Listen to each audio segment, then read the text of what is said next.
The moment I stepped out of the airport, my daughter blocked my path and screamed loud enough for half the terminal to hear. "Robert, step up and be a father. Pay your child support." I froze. 3 years. I hadn't seen Barbara in 3 years, and this was how she greeted me. Eyes blazing, voice shaking, calling me out like I was some criminal. "Mom works 3 jobs just to support me," she shouted, "while you ran off to Europe and didn't send a single dime. Are you even a man?" People turned. Phones came out. Whispers spread through the crowd. I stood there in silence, stunned by one brutal fact. I had sent child support every month without fail. Not only that, when Michelle and I divorced, I left her the house, the car, and all our savings. I walked away with almost nothing, keeping just $5,000 for my flight and living expenses overseas. And now my ex-wife had somehow turned herself into a martyr, and me into a deadbeat. Fine. If Michelle wanted to play that game, I was done funding her lies. From now on, every dollar would go directly to Barbara. After the divorce, Barbara chose to live with Michelle. I accepted it. She was young, and I told myself that as long as she had a stable life, that was enough. Before my plane took off 3 years ago, Michelle had sent me one final text. "Child support is $1,800. Transfer it before the 5th of every month. As long as the money hits my account, don't come back and disrupt our lives." "Got it," I replied. So I left. I worked like hell abroad. I built a business, buried the worst of the past, and finally came home believing time had cooled everything down.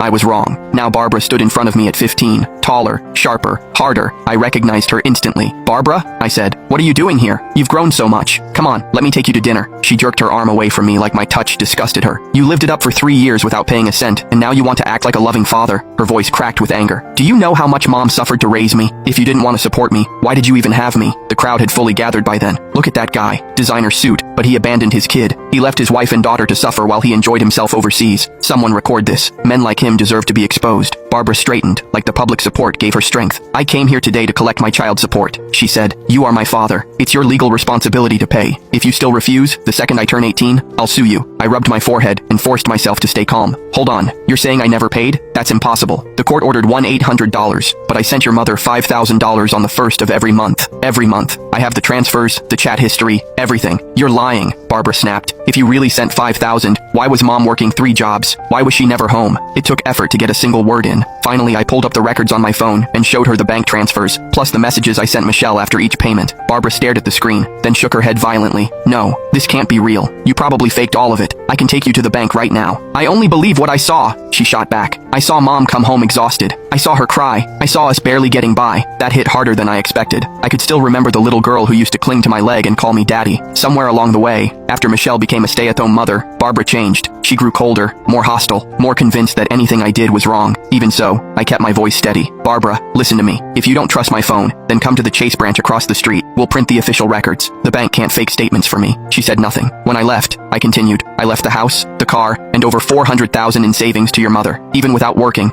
that was enough to raise you comfortably through college." That only made her angrier. "That's bullshit. Mom said you took all the money and dumped us in a house with 20 years left on the mortgage. We only finished paying off the car this year, and now you're calling her a liar? Because she is lying." "I lived with her," Barbara shouted. "I know what our life was like. If there was really $400,000, why couldn't we even afford fresh meat most nights? Why should I believe you over the woman who raised me?" She kept calling me Robert, not Dad. Every time she said it, I could hear Michelle in her voice. I swallowed my anger. "You can verify all of it. I only took $5,000. The mortgage and car were paid off years ago. I have the release documents." Barbara refused to even look at my phone. "Mom told me you're a liar. I don't care about your documents. Just give me my child support." By now, the crowd's attitude had shifted. No one was mocking me anymore. They weren't stupid. A man willing to walk into a bank to verify everything usually wasn't the one lying. I let out a breath. "Fine, I'll pay. But first, you're opening your own account. From now on, the money goes directly to you." When we walked out of the bank, Barbara stared at her phone like she couldn't trust what she was seeing. Balance, $10,000 or hours. I'd transferred $10,000 on the spot. On the way to lunch, she kept refreshing the app as if the money might disappear. At the restaurant, she sat stiffly in her worn dress, completely out of place in a high-end sushi spot. My chest tightened. Whatever Michelle had done with all that money, she hadn't spent it on our daughter. I put salmon on Barbara's plate. "Eat. Order whatever you want." She barely spoke, but she ate like someone who wasn't used to decent meals. After lunch, I took her shopping and bought her several outfits to replace the faded clothes she was wearing. By the time evening came, the rage in her eyes had dulled into confusion. Outside the mall, I called her an Uber. She looked at me, hesitant. "My head is a mess right now. Was everything you said true?" I reached out and gently ruffled her hair. "If you want to believe me, then yes. If you don't, no proof will ever be enough. I'm not forcing you. Time will." This time, she didn't pull away. At the bank, I'd printed every record from the last 3 years. Income, transfers, support payments, mortgage release papers. All of it proved I'd told the truth. and I could see her world cracking open, but something in mine had cracked too, because when she opened her account, I saw the name on her ID, not Barbara Miller, Barbara DuPont. I had asked her when that changed. 3 years ago, she said quietly. Mom made me do it, and I wanted to. There had been defiance in her eyes when she admitted it, almost pride. That was the moment something between us snapped. I was still her father, I would still support her, but the warmth I'd felt when I first saw her at the airport was gone, replaced by a cold ache I didn't know how to name. Her Uber pulled up. After adding me on WhatsApp, she climbed in without another word. Before closing the door, I slipped the cash from my wallet into her backpack. Go home. Text me when you get there, and if you ever need money, message me directly. She nodded. I watched the car disappear into traffic, then stood under the streetlights for a long time, staring at a city that looked the same and felt completely different. That night, I checked into a hotel and bought a pack of cigarettes, something I hadn't done in years. Then my phone rang. Michelle. The second I answered, her shrill voice exploded through the speaker. Robert, what the hell did you say to Barbara? Nothing much. Sounds like she got home safely. I'm hanging up. She called right back. Why did you tell her you were sending me $5,000 a month? Did I not deserve it? Why would you tell her that? The shamelessness almost made me laugh. The court ordered $1,800. I sent $5 because I cared about Barbara. That money was for her, not for you, Michelle shrieked. That money was what you owed us. Court-ordered support has nothing to do with you. It's my money. It has everything to do with me. How do you steal your daughter's support and still paint me as a deadbeat? How do you let her grow up like that? You don't deserve to be a mother. I'll raise my daughter however I want, she screamed. And when did I slander you? Didn't you leave us behind and go enjoy yourself in Europe? Did you care about her school? Her life? Who paid the bills? Me. We were divorced, I said coldly. Your life was no longer my responsibility. I fulfilled my obligation. You demanded custody, and I paid support. I left you the house, the car, and all our savings. She scoffed. Just because we divorced doesn't mean you stop supporting the family. And don't act generous. The court gave me those things. They were mine. Then she said what only Michelle could say with a straight face. And don't pretend you only kept $5,000. Men always lie. You probably hid money and ran overseas so I wouldn't find it. 3 years abroad had taught me a lot. Patience, control, restraint. But it had also taught me that you can't reason with insanity. Believe whatever you want, I said. But you'd better start thinking about how to explain this to Barbara. The assets I left were for her well-being. Since you clearly didn't use them on her,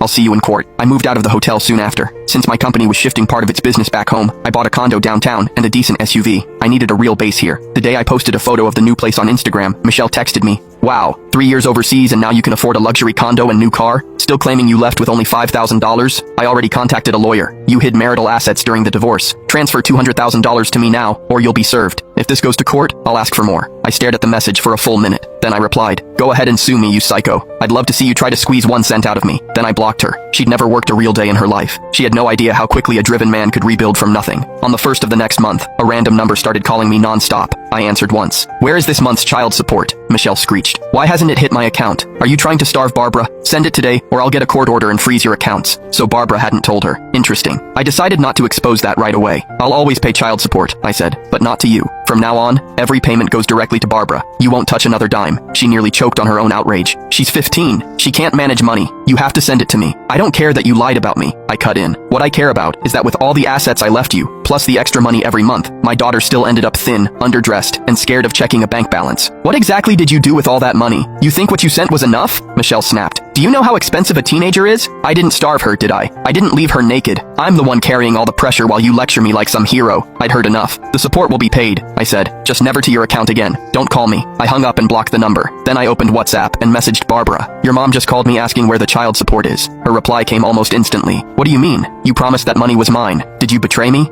Robert stared at the screen for a long moment before typing. "Robert, I didn't betray you.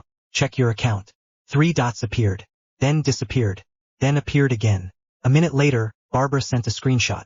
The balance was still there. "Barbara, it's still here." "Robert, exactly. Your mother expected it to go to her account like always. She doesn't know I've changed it." There was no response for several minutes. Finally, "Barbara, she just came into my room asking if I'd heard from you." "Robert, what did you tell her?" "Barbara, I said no." Robert leaned back in his chair. For the first time in years, his daughter had lied to protect him instead of her mother. It wasn't something to celebrate. It was proof that the foundation of their family had already cracked. The next evening, Barbara called him. Not a text. A phone call. Robert. She caught herself before saying, "Dad, I've been looking through old papers." "What did you find?" "There aren't many." Her voice sounded strange. "But I found the mortgage documents." Robert's grip tightened on his phone. "They're stamped paid in full, 6 years ago." "Yes. Mom always said we still owed the bank." Silence. "I also found the car title." Another pause. "It was paid off too." Robert closed his eyes. "So you know." "I know somebody lied." Barbara started paying attention after that. Really paying attention. Her mother complained every day about money. Yet every Friday expensive shopping bags appeared in her bedroom. Designer handbags, spa receipts, luxury cosmetics. One afternoon Barbara quietly followed her after school. Instead of heading to her third job, Michelle drove to an upscale cafe. She laughed with friends for nearly 3 hours. Then she spent another hour inside a jewelry store. Barbara took pictures. She didn't even know why. Some instinct simply told her to document everything. That night Michelle came home exhausted. She deliberately slumped against the wall. "I'm so tired. My feet are killing me. I worked another 12-hour shift." Barbara simply looked at her. "You were at Café Laurent." Michelle froze. "What? You were there from 2 until 5. Then you bought a bracelet." The color drained from Michelle's face. "You followed me? I wanted to see where your third job was." For the first time in 15 years, Michelle had no answer. A week later, Barbara asked to meet Robert again. This time there was no shouting, no accusations. They met at a quiet park. She sat on the bench staring at the pond. "I don't know who my mother is anymore." Robert didn't answer, because there wasn't anything he could say. "I believed everything she told me. I hated you. I called you by your first name because she said you didn't deserve to be called Dad." Her eyes filled with tears. "I even changed my last name."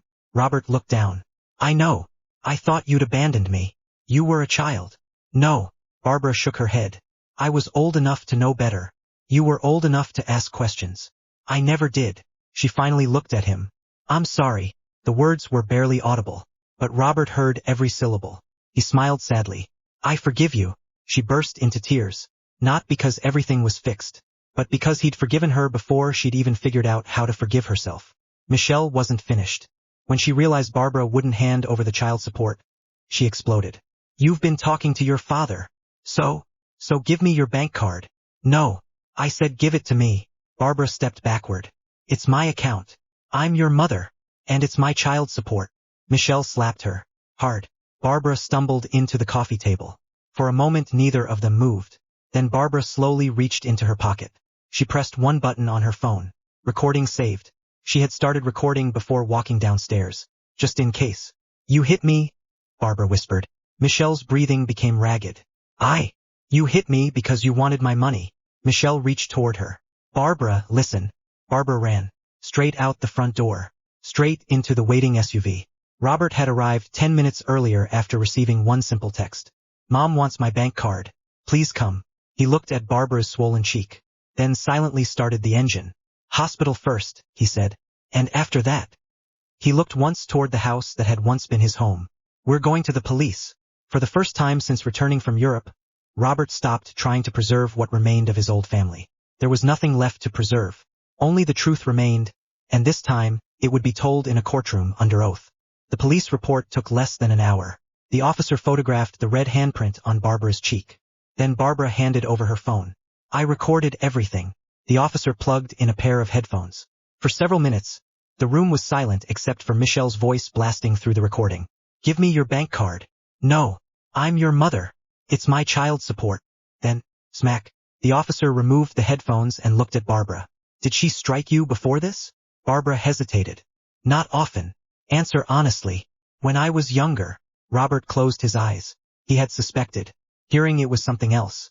Child Protective Services opened an investigation the following morning.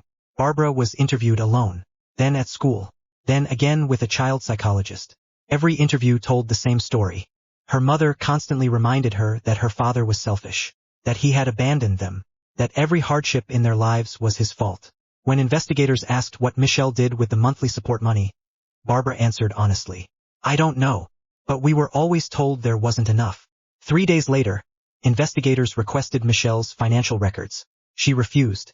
Then they returned with a court order. That was when everything unraveled. The $400,000 Robert had left after the divorce was gone. Not gradually, almost immediately, within 18 months. Bank statements showed luxury vacations, designer boutiques, jewelry stores, cosmetic procedures, high-end restaurants, thousands of dollars withdrawn in cash. The monthly $5,000 Robert faithfully transferred? Gone almost as quickly. Very little had ever been spent on Barbara. Investigators calculated that less than 15% of the child support had been used for the child's expenses. The rest had disappeared into Michelle's lifestyle. When Barbara saw the financial report, she stared at it for nearly 5 minutes. "I wore shoes with holes in them." Robert said nothing. I skipped school trips because mom said we couldn't afford $50. Another page. She told me eating steak was for rich people. Another page. $18,000 at a luxury resort. Her voice broke. That was the summer she told me the electricity bill almost bankrupted us. She folded the report, then quietly asked, "Did she ever love me?" Robert answered carefully, "I think she loved being needed." Barbara understood exactly what he meant. The family court hearing was packed. Michelle arrived dressed in modest clothes. No makeup, carrying a folder labeled, "Evidence." She looked exhausted, fragile, every bit the struggling single mother. Until Robert's attorney stood. "Your Honor." He connected a projector. The first slide appeared.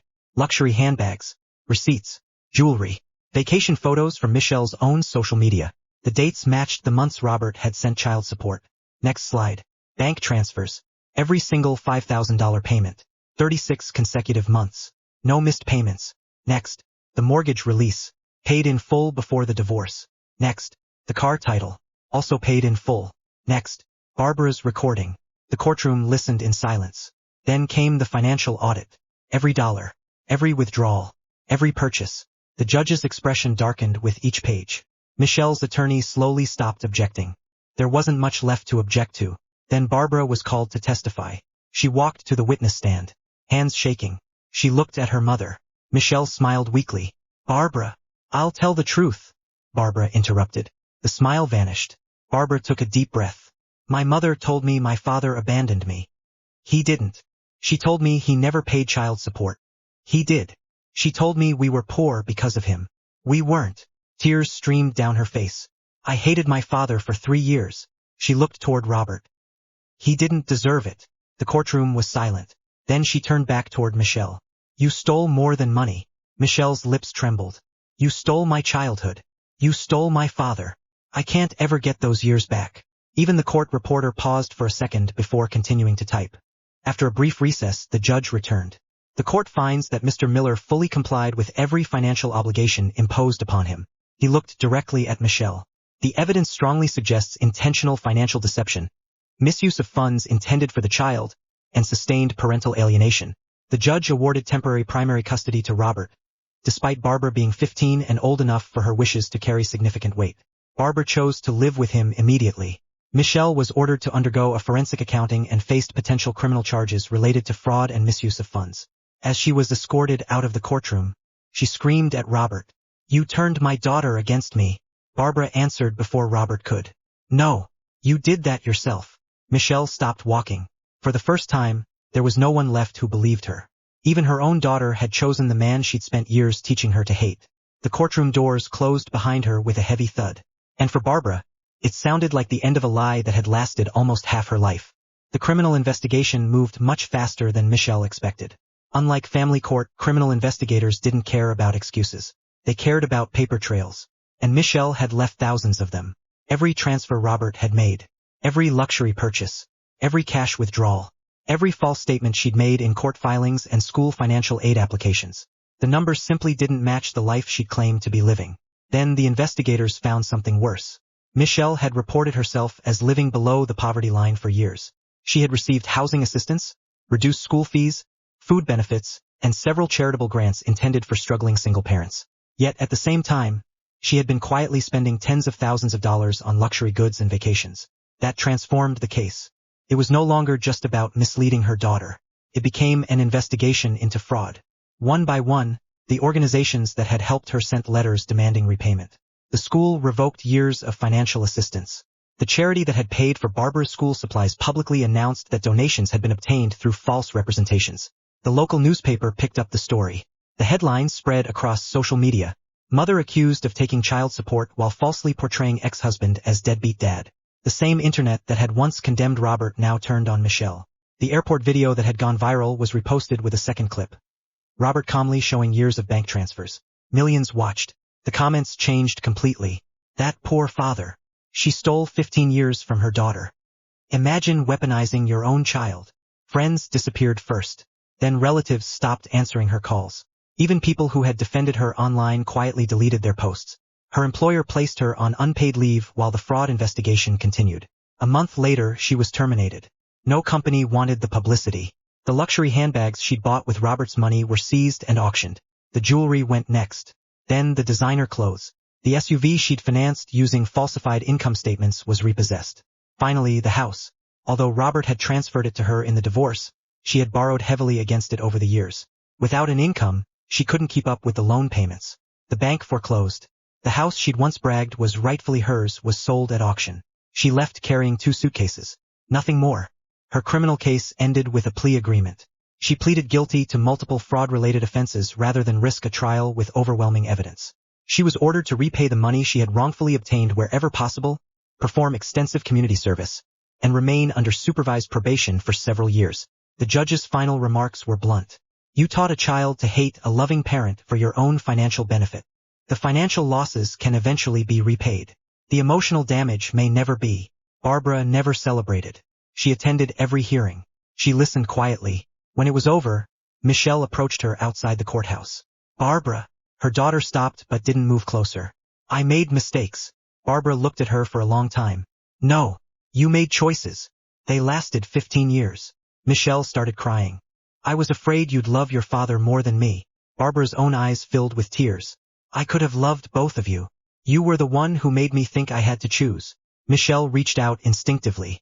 Barbara stepped back. I hope you become a better person someday. But I can't be the one who fixes you. She turned and walked away. Michelle didn't follow. For the first time, she truly understood what she had lost.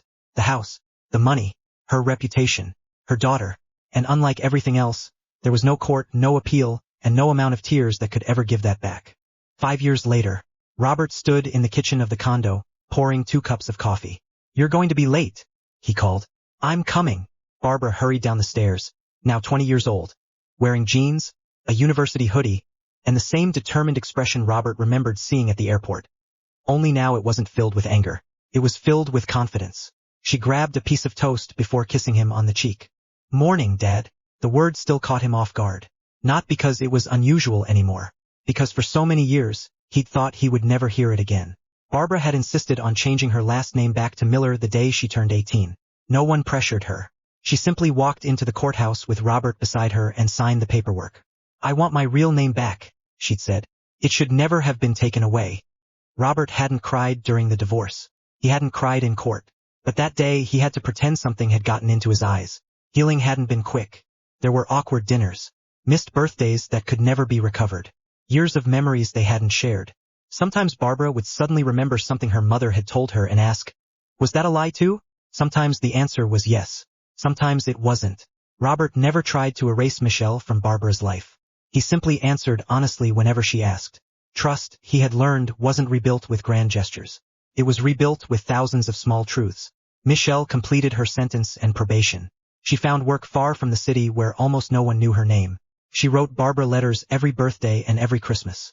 Barbara read every one of them. She answered none. Not out of hatred, but because forgiveness and reconciliation were not the same thing. She genuinely hoped her mother had changed.